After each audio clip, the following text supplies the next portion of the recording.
I don't know how we actually openly go and defy this idea that we don't give Putin the fact that he is in control of the nuclear arsenal, that we want to sort of pick that fight and battle that's been going on for a long time there. And I just wondered, as president, how do you manage that? Putin every day says, I want to settle the war, let's negotiate. And Zelensky has said, we're not going to negotiate. But Zelensky didn't start that way. I don't want to, belabor the history, but Russia was invaded 3 times through Ukraine. The last time Hitler killed 1 out of every 7 Russians.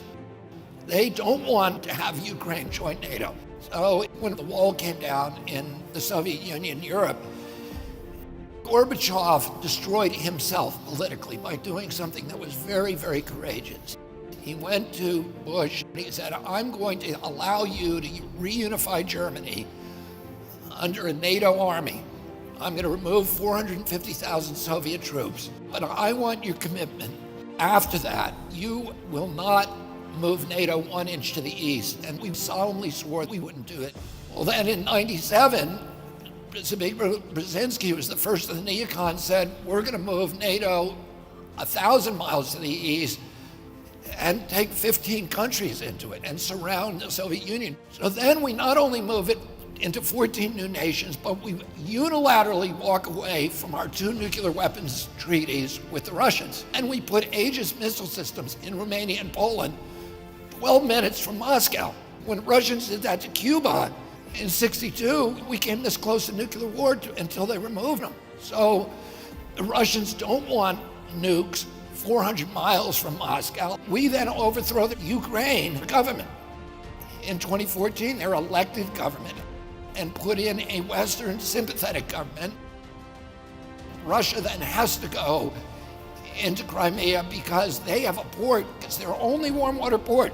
And they know the new government that we just installed is going to invite the US Navy into their port. So Russia then went into Crimea without firing a shot, because the people of Crimea are Russian. Then the new Ukrainian government we installed started killing ethnic Russians in Donbass and Lugansk, and they voted to leave and join Russia. Putin said, I don't want them.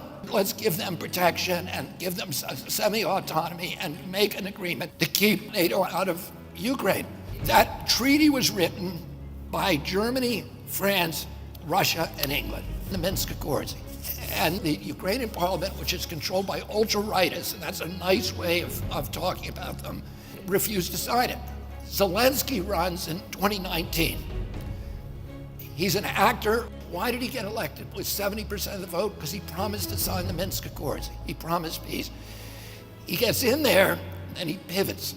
Nobody can explain why, but we know why. Because he was threatened with death by ultra-rightists in his government and a withdrawal of support by the United States by Victoria Nuland, who's the leading neocon in the State Department. We told him he could not sign it.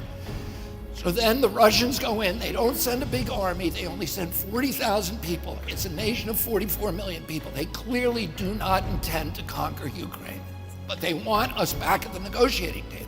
We won't allow Zelensky to go back. So he goes to Israel and Turkey and says, will you please help me negotiate a treaty? The Russians just want a guarantee that Ukraine won't join NATO.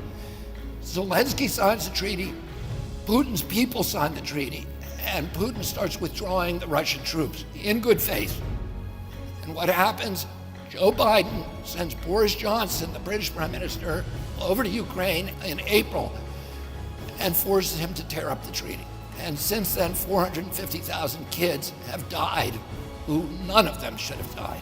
For every 1 Russian that dies, 5 to 8 Ukrainians die, and they don't have any men left.